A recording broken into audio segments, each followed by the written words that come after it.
Good afternoon, everybody. I'm Scott Light. We begin this afternoon with a story of hope after tragedy. It has been 2 months since 6 people died when a plane crashed into the Superstition Mountains. It was the night before Thanksgiving. 3 of the victims that night were children, siblings on board with their father and 2 other men. Their mom, Karen Perry, wasn't on that flight. She's been coping with the loss of her ex-husband and her only children. As Haley Francis shows us now, it's been terribly difficult, but she's finding hope every day from the kindness of others. This house in Gold Canyon has been quiet for 2 months now, seemingly empty, without the 3 beautiful children who used to call this home. No, Logan and Luke. They looked very much alike. While Karen Perry shared pictures and talked with me in her backyard about what keeps her inspired to move forward, out front a view of the mountain where her children lost their lives in a small plane crash that night before Thanksgiving. 9-year-old Morgan, 8-year-old Logan, and 6-year-old Luke.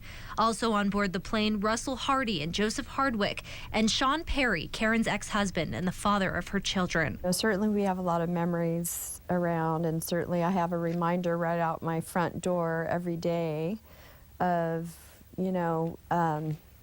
how they passed away. And but I try to look at that as positively as I can and think of it as, it's one of the most beautiful places that I've ever seen. Inside, Karen shows us the outpouring of love she's received from our community. These have all been acknowledged with thank yous.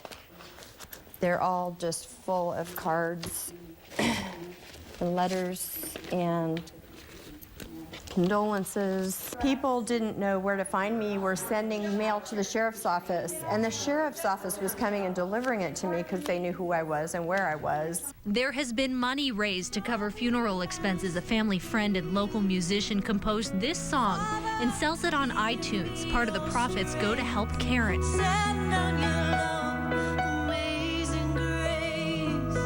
Still, it's not enough. Finances were tight before the crash. Unable to file loan modification papers in its wake, Karen is now losing her home. Whatever happens with this house, either way, I would like to stay in the Gold Canyon area for a while at least. Karen says talking about her children is therapeutic. Their toys are still around the house.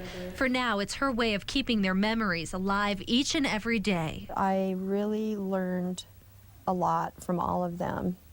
They all taught me something very special and unique in their own way.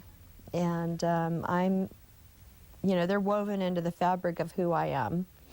So even though physically they're not here, they're with me in my heart and my soul, and they always will be.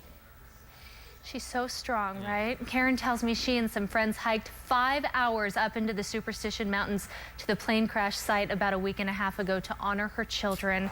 Now, Karen is a flight attendant and has worked in the airline industry for years.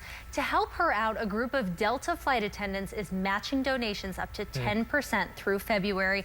And I've posted a link to the donation website on our EVB Live Facebook page if you would like to step forward and help Karen out. I'm so glad you mentioned in your piece about, she wanted to talk to you because she did say it is therapeutic. Yeah. We get questions a lot from your viewers saying, why do people talk to you after a tragedy? And again, for a lot of people, it is cathartic. I actually talked to Karen about that today. I said, I know a lot of people would crawl up in a ball and not know what to do, not know where to go next. And she said for her, whether she's handling it the right way or the wrong way, she said for her, it's important for her to just be able to speak about this and, share stories about her kids. She was laughing and telling me some of the great stories about them. So it's a good way of keeping their memory alive for her. It's a great story, and at least of hope after tragedy. And also, she has got a great circle of friends around her, too. Haley, thanks, as always, for that.